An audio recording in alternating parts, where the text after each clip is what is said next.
Anakuja.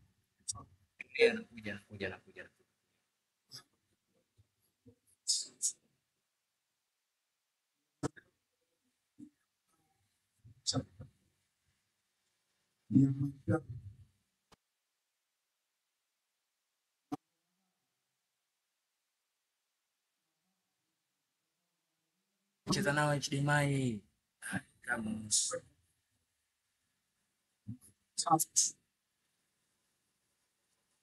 babu HDMI umecheza.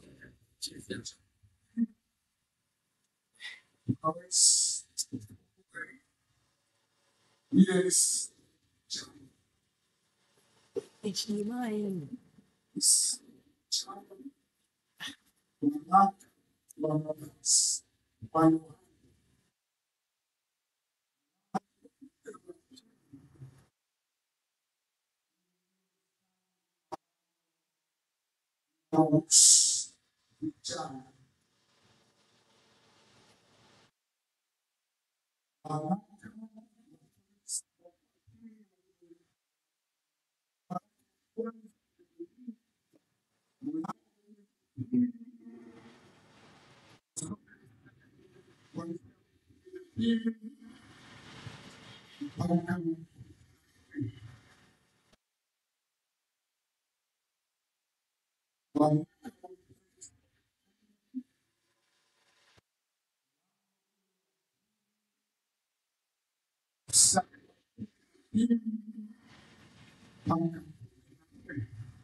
Anasema napigia mimi watoto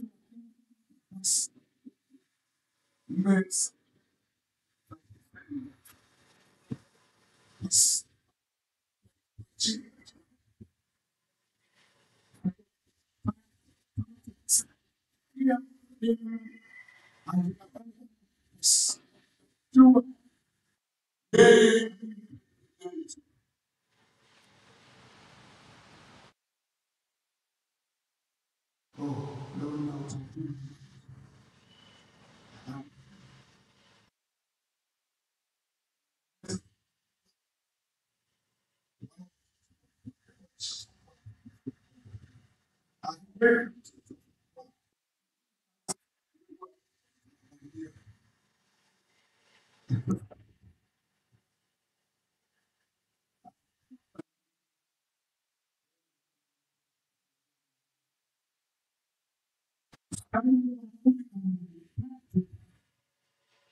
It's time to go forward to the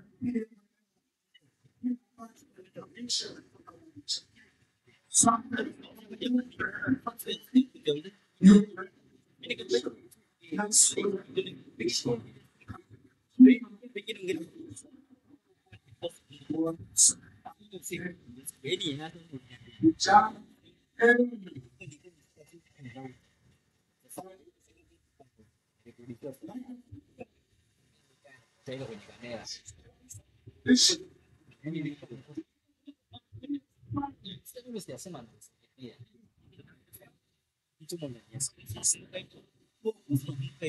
you can naye mwenyewe ameshasahau.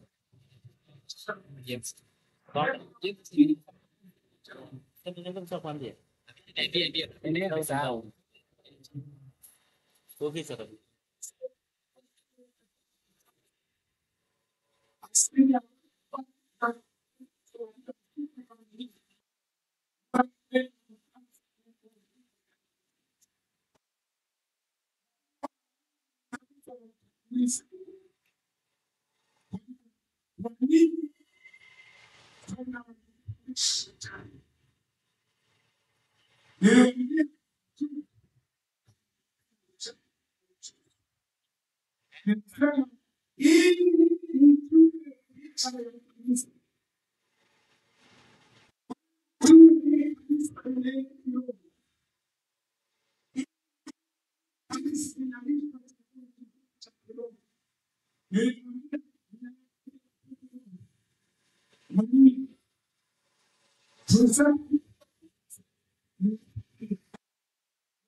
Cheza naye nikiwa mara kwake.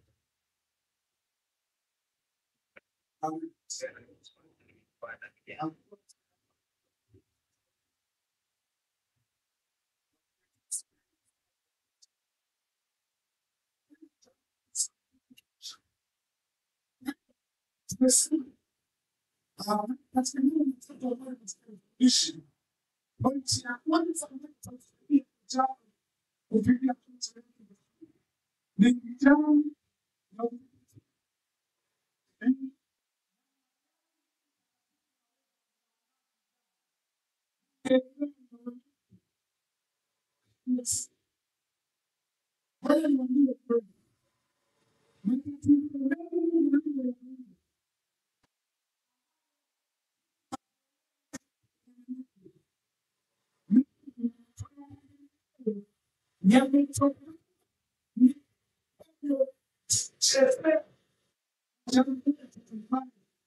Hadithi hamna hapo.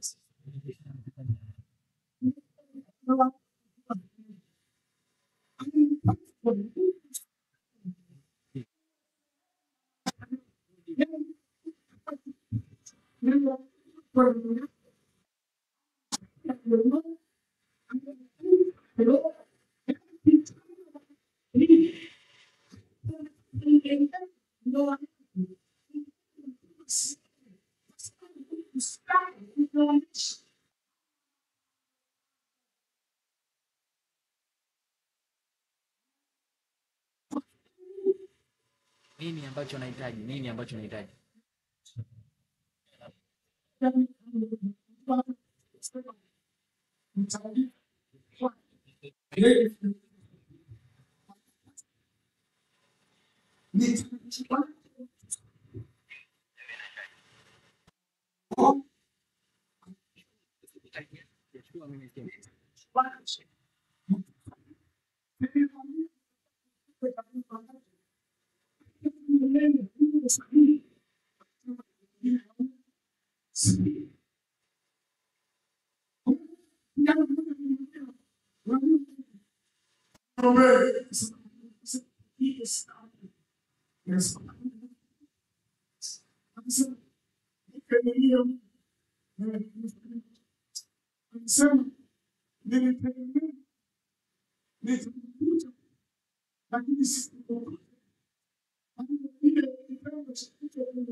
Sini kutoka Mwanza huko kufikia fresh.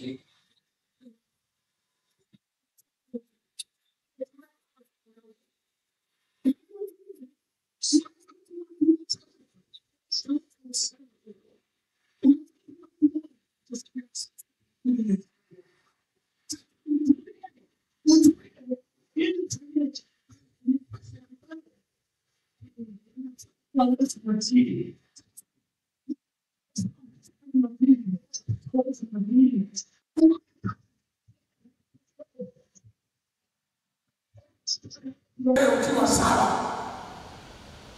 tulia sasa. Amen. Yani zile sifa unazozitaka za mtu unayetaka kuoe au muoe zinapaswa zianze na wewe, kwa sababu Biblia inaposema anakupa wa kufanana naye, maana yake wa kufanana na sifa zako. Sasa kama sifa zako za hovyo, unategemeaje Mungu akupe ambaye ana sifa nzuri wakati wewe ni wa hovyo? Kwa hiyo ili upate mtu sahihi, anza wewe kuwa sahihi, kusudi Mungu akupe aliye sahihi. Yani kabla unapofanya maombi, Baba naomba unipe mtu sahihi, Baba kabla hajakupa anakuangalia wewe. Anasema mwanangu, principle yangu wakufanana naye. Kwa hiyo kama unataka sahihi, anza wewe nikuletee aliye sahihi.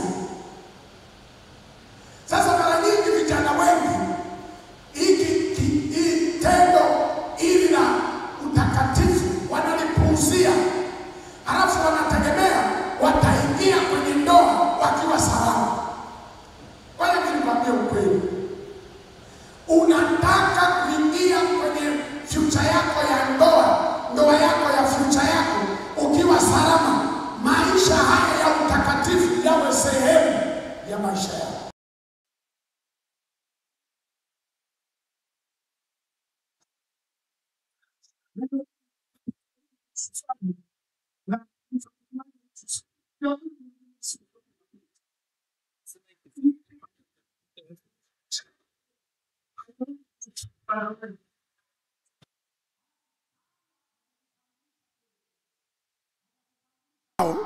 Hajaleta mshenga, hajaanza kutoa mahali, anataka kakutambulishe roji ambako sio kwa wazazi wake, ambako sio kwa wazazi wako.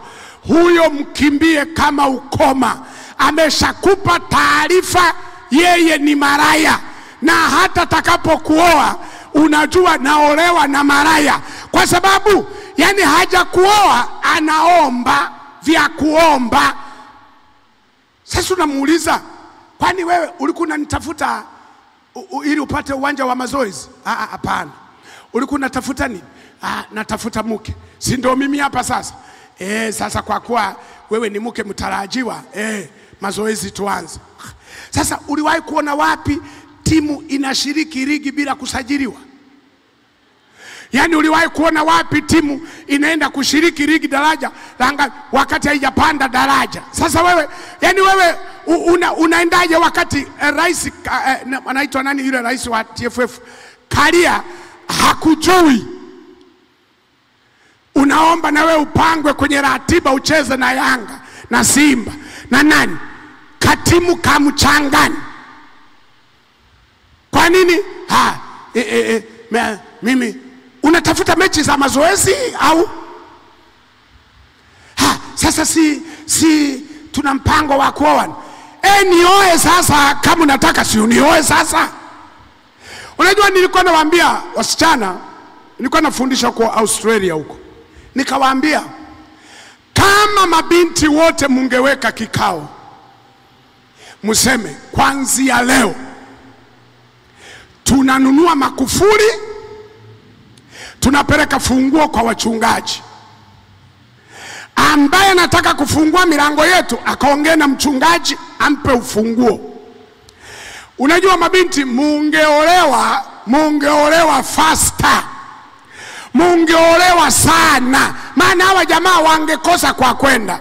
Maana kila naye mtaka anasema fungua huko kwa mchungaji, kila naye mtaka ufunguo huko kwa mchungaji, na mchungaji anasema siwezi kukupa ufunguo, fanya 1 2 3, mule kiapo na kufungulia uende naye.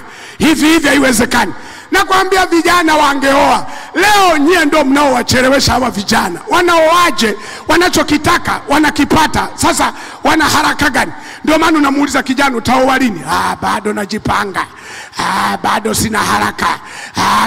Awe na haraka ya nini? Unaenda kwake, unampikia, anakula, alafu anakula, alafu bado unategemea akuoe wa namna gani, wakati unamfulia nguo, unamtandikia vitanda, unamuoshea masahani, unafanya kila kitu, yani anakula, alafu unarudi nyumbani. Hivi huyu mtu ambaye hana njaa ana haja gani ya kutafuta jiko? Halo, munanisikia? Sasa huyu mchungaji, mimi ndio pastor ambaye navaaga miwani ya mbao nikifundisha vijana, kwa sababu tukiwachekelea na kufumba macho tutawapoteza. Mi bora niwaambie ukweli, hata kama wengine wananishambuliaga mitandaoni. Mchungaji, tumia busara, tumia maneno ya hekima, usiongee sana live. Hebu angalia kichwa cha mwenzako, hicho ndio kichwa chako kifumba hicho. Unavyokiona hicho kichwa ndio kichwa cha kutumia busara.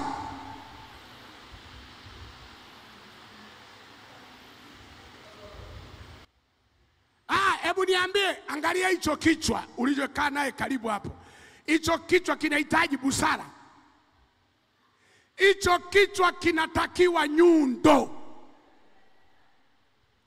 Yaani unamtandika mpaka kitoka hapa. Kama alikuwa na maraya mwenzake, wanaweka kikao hapo nje, kwamba kwa hiyo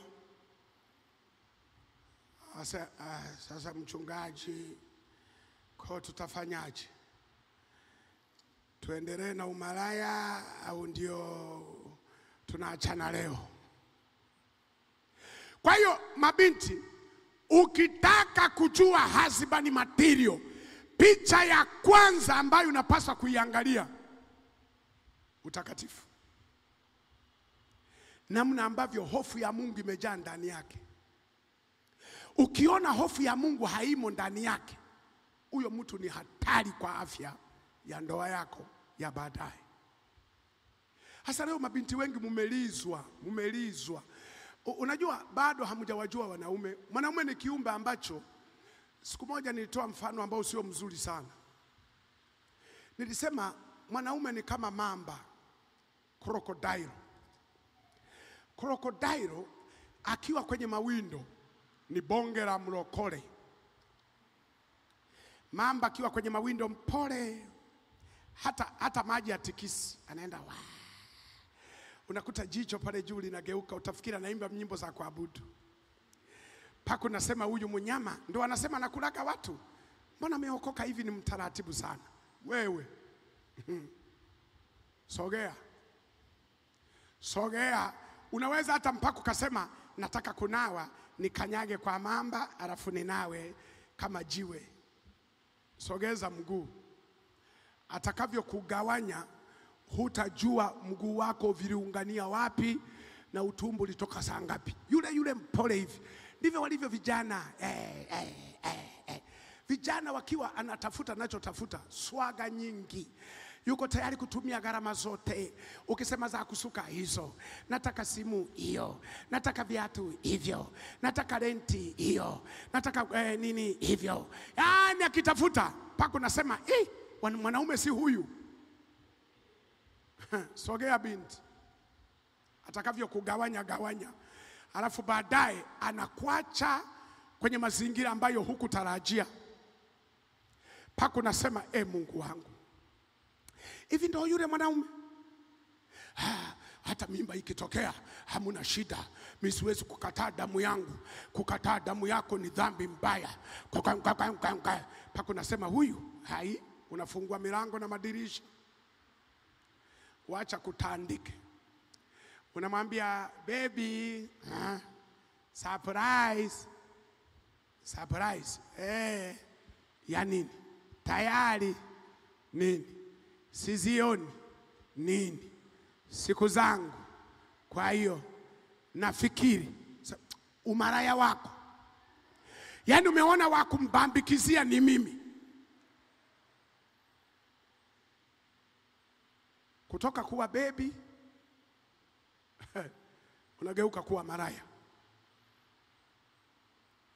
Kwa nini wanafanya yote hayo? Ulifanya kitu kibaya wewe mwenyewe.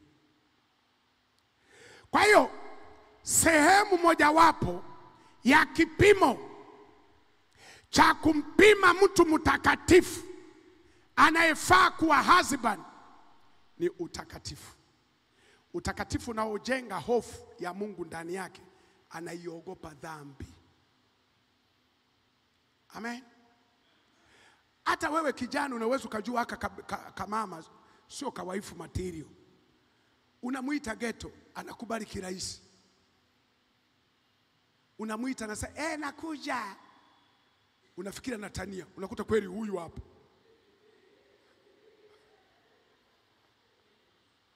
Hivi nategemea hapo pana mke hapo kweli. Uliwahi kuona wapi ng'ombe anajipeleka bucha?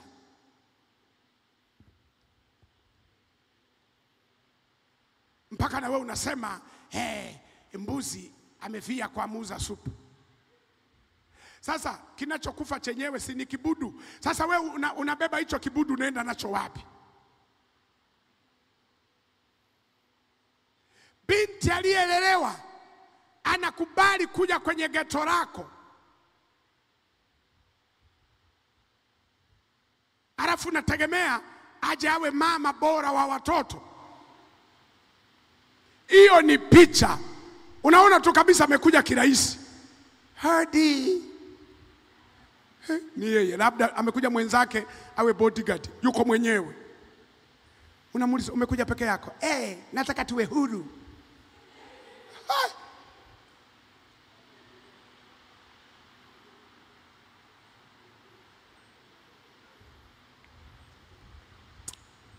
Ni kazi sana. Bwana Yesu asifiwe. Kanisa, Bwana Yesu asifiwe. Hivi mnanielewa ninachokisema? Lakini wangapi wananielewa? Kitu cha kwanza ambacho kitakusaidia ni maisha ya nini? Utakatifu. Yatakufanya uingie kwenye ndoa ukiwa huna shida yoyote. Amen.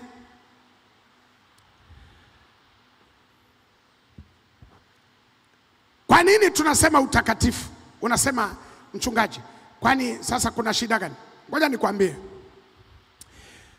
Ukiendekeza maisha ya dhambi,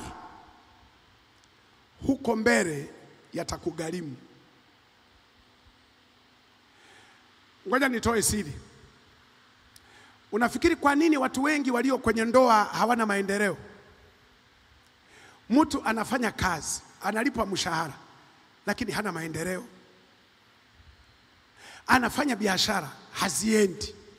Huoni akimove. Unajiuliza, hivi anafilisika kwa sababu ya kuoa? Sio kweli. Ngoja nikupe siri. Kuna vijana wengi wanaingia kwenye ndoa akiwa tayari. Huko alikuwa maraya. Alafu wengine aliofanya nao maraya akazaa nao. Na wale hajawaoa. Tutoto twao tupo. Na tule tutoto tunaanza kuwasumbua. Yule mama anampigia simu. Ex, nasikia umeoa. Anasema sina shida na kuoa. endelea, haikuwa riziki yangu. Lakini hapa pana katoto kako, na mimi siwezi kuwa nateseka nyumba ya kupanga na baba yao yupo. Kwa hiyo tuma Laki5 nilipe hiyo miezi 6. Sina. Huna. Okay. Nitawahi asubuhi nije hapo nyumbani nibebe na katoto, tumuombe mama yao mdogo, maana mimi ndio nilitangulia ulizana mimi. Tumuombe mama yao mdogo awalipie kodi watoto wake wa kufikia. Ukifika sasa ndio utaniharibia sasa, kwa sababu hajui kama anasema ndio utoe sasa kwa usalama wa ndoa yako, tuma Laki5. Unafanyaje? Unachagua viwili, utume au aje kuharibu. Ndio mwisho mtu kamshahara kake kote kamwezi kameenda kulipa renti. Anamwambia kodi umelipa tayari, lakini sasa mimi sina mtaji ili niendelee kupata hela za kulea mtoto wako. Kwa nije subiri. Anakopa, anampa mtaji, anafanya biashara, mtaji unakata. Anasema samani X, ile biashara nilikuwa nafanya imenikata, nataka nibadilishe biashara, kwa hiyo tuma milioni 2 ili nifanye biashara nyingine. Nije anakopa. Sasa unashangaa mtu analipa mshahara, anarudi nyumbani mikono mitupu, amekatwa, amefanyaje, amekata. Mbona maendeleo siyaoni? Kumbe kuna kamama. Sasa fikiria, anatumama 3 ambacho tote zanato alituacha na tote tunamsumbua. Hebu niambie, huyu kijana atakuja kuwa na maendeleo kweli? Ndio unashangaa mtu ameoa lakini hana amani. Unaona mtu anakonda, unamuuliza unakonda nini? Maisha kitu gani? Hatoi siri kwamba nilipokuwa kijana nilivuruga maisha yangu, yalivuruga, niliharibu watoto wa watu, na kwa sababu hiyo hao niliovuruga nao wananitesa. Ndio maana nawaambia vijana, ishi maisha matakatifu sasa. Ukiingia kwenye ndoa usije ukateseka. Amen. Wamama wadada wanasema nafuu sisi. Kuna wamama wengine nao wanateseka sana mpaka leo. Kuna dada mmoja aliwahi kuzaa mtoto, akamficha mahali huko, akaja kama huku Dar, anakutana na mwanaume, anamwambia umezaa? Mimi wapi? Hamna, sina. Amevaa tushindilia twake, amesimamisha, tumekaa saa 6, kumbe chapati zimekunjwa zimewekwa kwenye nani kabisa. Sasa kijana anamuuliza umewahi kuzaa? Anasema hapana, mimi. Akamuoa. Siku ya harusi waharibifu wakaja, wanaongea bila kujua kama yeye alificha. Alafu wanamsifia bwana harusi, wanasema wewe ni baba bora, kwa sababu ni wababa wachache ambao wanamkubali mwanamke mwenye watoto. Anamuuliza eti ni kweli? Mbona ulisema? Nilikuwa naogopa hutanioa.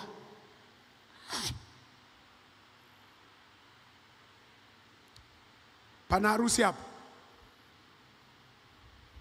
unaipoteza hivi. Wengine wanasema mimi nitamwambia ukweli atanioa. Atakuoa kweli, lakini sio wanaume wote wenye akili. Wanaume wengine anakupenda kipindi hicho, akisha kuoa anakubeba wewe na mtoto, lakini huyo mtoto itakuwa fimbo yako wakati wote. Ukikosea, kwanza mimi nilioa mke wa mtu. Mke wa mtu gani? Sio baba wa huyu. Ukipigiwa simu, nani anayekupigia? Asija kawa ndio yule baba wa mtoto. Sijui kaka. ukichelewa mahali utakulionana na baba wa mtoto. Sasa yani unaishi hapo nyumbani huna amani. Kuna vijana wanasema, mchungaji unatushitua. Hiyo ni kweli. Basi mimi siwezi kuoa binti aliye na watoto. Mimi nawaambiaga ukweli. Bora kuoa binti mwenye mtoto kuliko kuoa binti ambaye unafikiri hana mtoto, kumbe ametoa mimba 7. Unafikiria ni mama ni dada hana watoto, kumbe ni mama mfiwa wa watoto wengi. Si bora huyu ambaye alitunza katoto kazaa, anakupa ishara kwamba hata watoto wako atawatunza, atazaa. Huyu aliyetoa mimba za watoto 5 na muoa, watoto wako najueje watakuwa salama? Ndio nasikia umeoa binti, unakaa naye hapo ndani, anasema nafikiri nimepata ujauzito. Naziona dalili. Sawa. Siku moja unamkorofisha, anakuambia mimba zimeharibika. Unajiuliza zimeharibikaje? Kumbe ni kazoefu kakutoa mimba, ukivuruga kichwa anatoa. Si bora huyu ambaye alizaa, alijitunza, alizaa bahati mbaya lakini amelea mtoto, maana yake hatukimuoa watoto wako wako salama. Wadada wengi mnaowaona, msifikiri ni wadada, wengi ni wamama wafiwa. Yani wamefiwa na watoto wengi.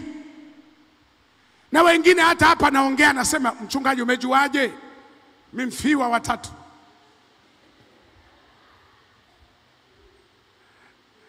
Yani kama Mungu angekuwa anarudisha wale watu waliotoa mimba alafu vitoto vikawa vinaletwa kumtembelea mama yao, ungekuja kushangaa mtu chekechea imeongozana kuja kwa mama kumtembelea, kwamba sisi ndio wale uliotuaisha, ndio sisi hapa tunaendelea salama huko tuliko.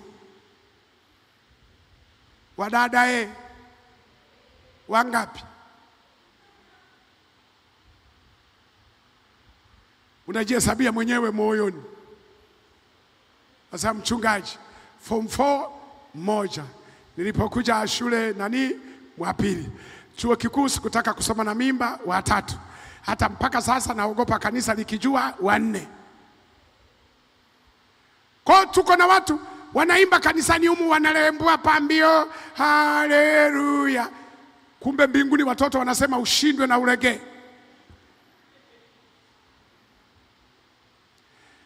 Na ni dhambi ambazo uwezi kutubu mbele ya mume wako, kumwambia mume wangu samahani, niliwahi. Ni ngumu. Ndio zile dhambi wadada wanatubiaga chumbani tu. Hamwambia hata mchungaji wala nani, baba umeiona dhambi yangu, nikiileta mbele ya watu itanichafua, nisamehe huku.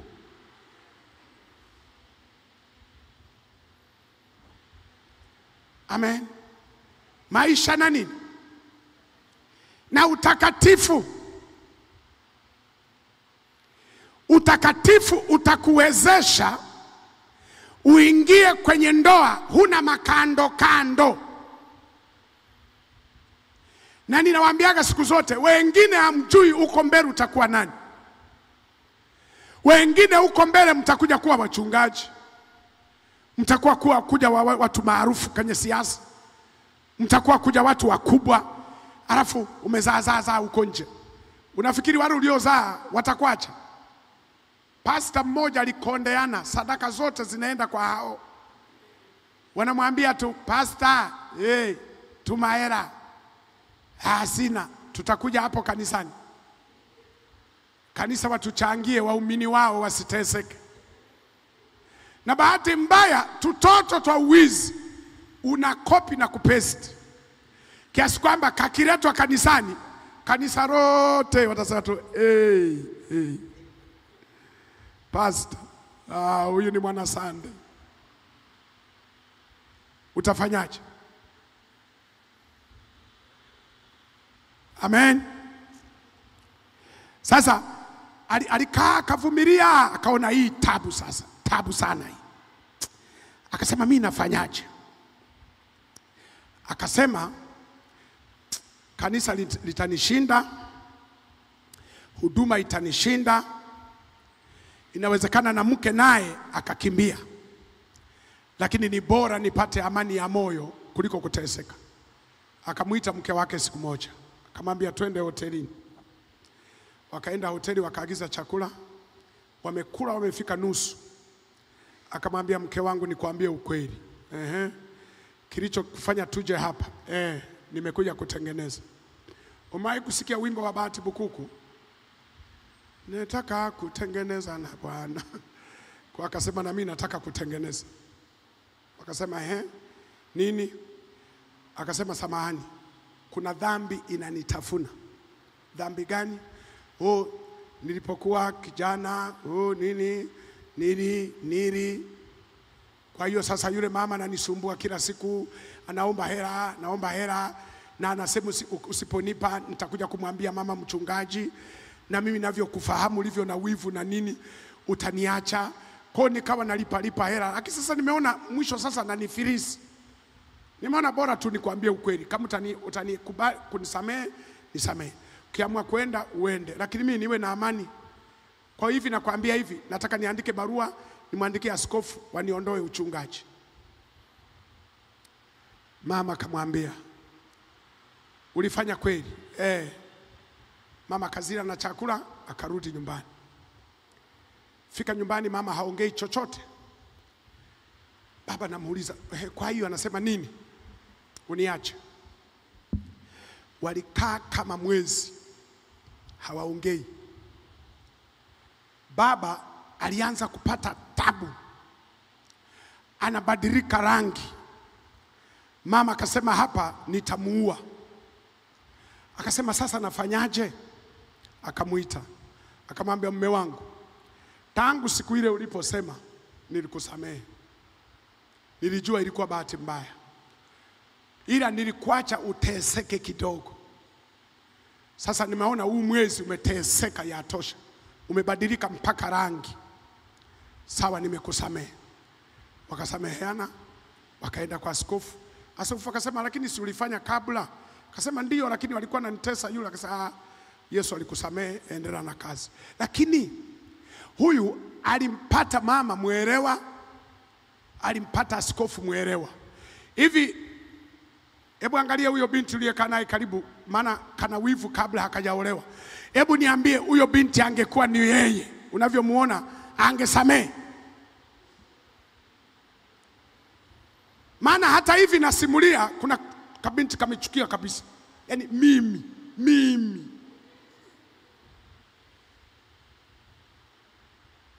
Kwa hiyo ukiingia kwenye ndoa na makando kando, yatakutesa. Ishi maisha matakatifu ili uingie huko ukiwa clear, bila mizigo mingi. Ishi maisha matakatifu. Hiyo pointi ya kwanza itakayokufanya uingie kwenye ndoa ukiwa sawa. Pointi ya pili,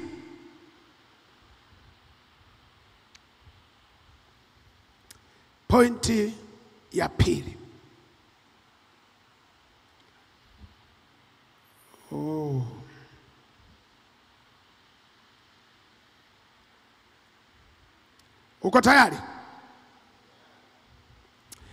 Umewahi kusoma Wathesalonike wa pili mlango ule wa 3 mstari wa 6 mpaka 15. Sitausoma lakini nitauelezea kwa sababu mstari ni mingi. Paulo alikuwa anawaandaa vijana. Anasema jihadhari sana na ndugu waendao bila utaratibu. Hawana kazi zao wenyewe, wanajishughulisha na mambo ya watu wengine.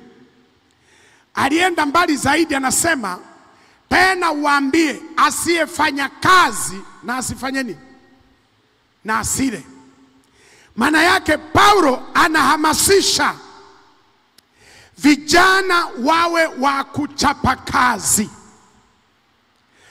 Kwa nini nasema vijana? Kwa sababu mtu mzima ukishaoa tayari tu maisha yanakuendesha, lazima utachakalika tu. Sasa tunataka nyie mwanze kuchakalika, yani unaiandaa future yako mapema. Anza kuishi katika future yako. Anza kuwa na ndoa kabla ya ndoa, kama nilivyosema. Anza kuwa na mke kabla ya mke. Anza kuwa na watoto kabla ya watoto. Anza kubeba majukumu ya familia kabla ya familia. Yani iwemo kichwani mwako, ili ukiwa kijana unaiandaa familia ya future yako. Kuna watu wananielewa hapa? Hebu niambie, kama kimwili, yani kwenye akili unasomesha, kwenye akili yako unasomesha, hivi unaweza ukachezea pesa ukiwa kijana? Kama kwenye akili yako una watoto wanaenda shule, una mke, una nini, una ukubwa wa majukumu, unaweza ukachezea fedha hovyo hovyo ukiwa kijana? Kwa sababu kila wakati unawaza ukubwa wa familia iliyo mbele yako. Unajua kusomesha watoto kuna kuhusu, kujenga nyumba kuna kuhusu, kuvalisha mke kuna kuhusu, kutunza mume kuna kuhusu. Kwa sababu kuna wakati mwingine mama, huwezi kujua unaolewa na mwanaume wa aina gani. Wako wanaume ni Land Rover za zamani. Kuna wanaume ni Land Rover za zamani ambazo haziwashi kwa switch, zinawashwa kwa handle. Yani kichwa chake ni kizito, hakiwazi biashara, hakiwazi chochote. Yeye yupo tu. Ulimpendea handsome, ulijisahau kafikiri uzuri utaweka kwenye sufuria. Ulifikiri sura yake utalipia magauni na nguo. Ulifikiri uzuri wako utalipia nyumba. Kumbe yupo tu handsome, lakini akili yake ni Land Rover ya zamani. Unajikuta majukumu yote unabeba wewe. Sasa kama na wewe kichwa chako kilikuwa Land Rover ya zamani, ukaolewa na Land Rover ya zamani, hiyo familia mtaishije? Maana yake umewahi kuona vijana wameoa lakini wote wanategemea kwa wazazi. Binti anaomba upande huu kwa wazazi wake, mwanaume anaomba upande huu. Wako pale sebuleni wanasema koma nao. Sema na wewe koma nao.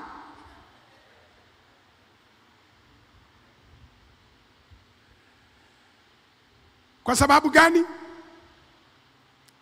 Wote, kila mmoja nini? Land Rover ya zamani.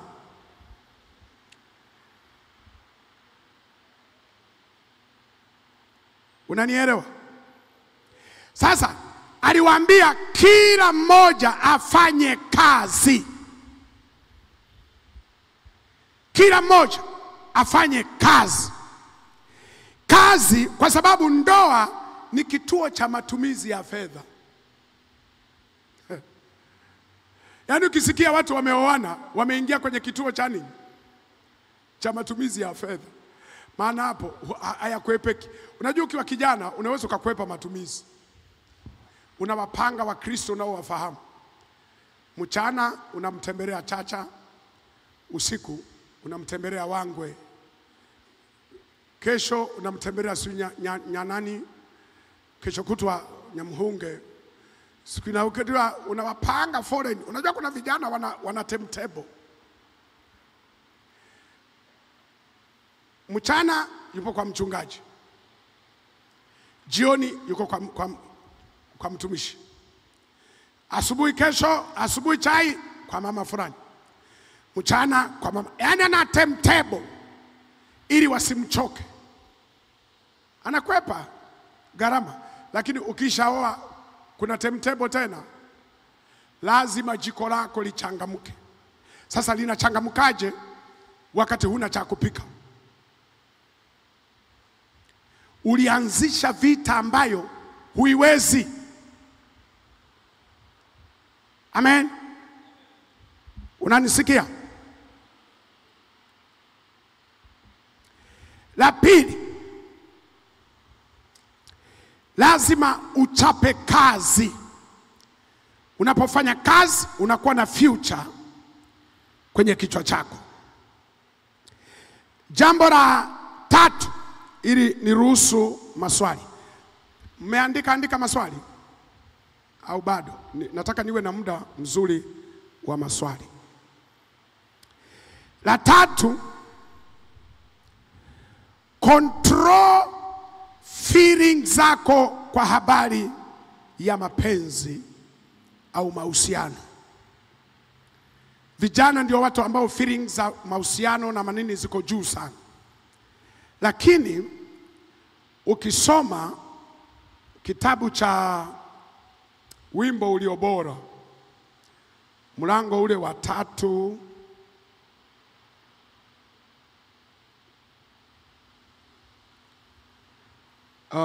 mstari ule wa 5. Wimbo Ulio Bora 3 mstari wa 5. Au ukiona huko namna gani, unaweza kaandika Wimbo Ulio Bora 2, maana amerudia 2 mstari ule wa 7.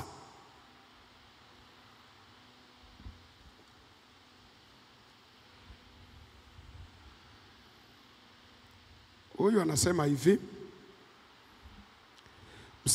mlango ule wa 2, Wimbo Ulio Bora mstari ule wa 7. Anasema, nakusihi enyi binti za Yerusalemu, kwa paa na kwa ayara wa porini. Anasema usiyachochee manini mpaka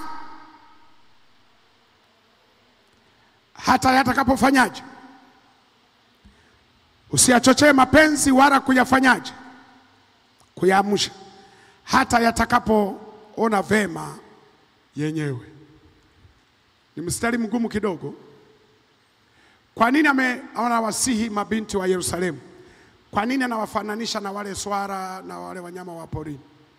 Hivi wanaowindwa sana sana ni nani? Ni wanaume, ni wanawake? Walio kwenye hatari ya kuwindwa ni swara wanawinda simba, au simba anawinda swara? Kwa nini anawaambia wasiyachochee? Kuna kitu hapa nataka tuzungumze kidogo, lakini mengi tutayajadili wakati ule wa maswali. Unajua, moja, usijitie majaribuni kwa kuanzisha uchumba wakati huna mpango wa kuoa wakati huo. Vijana mnanisikia? Usifanye nini? Usianzishe uchumba wakati huna mpango wa kufanyaje? Wa kuoa. Umewahi kuona watu uchumba unakaa miaka 3? Umewahi kuona? Wengine 5. Unajiuliza, uliuanzisha wa nini? Mmetulia? Sasa nataka muandike maswali, alafu mimi nitakuja niajibu. Kuna karatasi zozote? Najua vijana hawawezi kunani mapema. Nataka hebu mna karatasi ili watu andike maswali, alafu nawapa muda wa kuandika maswali. Amen. Kuna mtu mmoja anajua kuimba kapambio vizuri wakati wanaandika maswali, ili tuyajibu. Tuwe angalau na nitaka tuwe na kanusu saa, kwa sababu mara nyingi semina za nani hizi, njoo muandike maswali chap chap.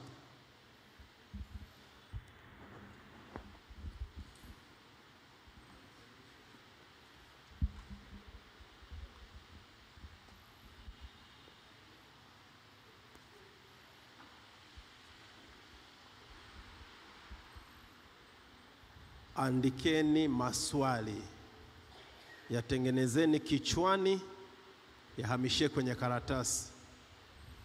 Na nyinyi mmeenda wengi mno, maswali yenu nani ataulizia? Myaandike maswali mkiwa huko. Andika maswali.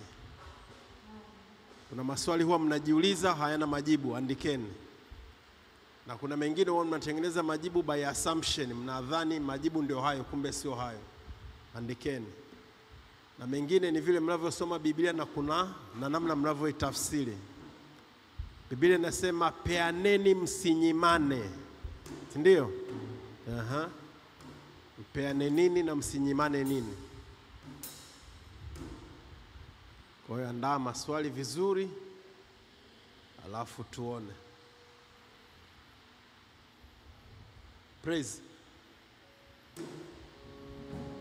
Hallelujah, hallelujah.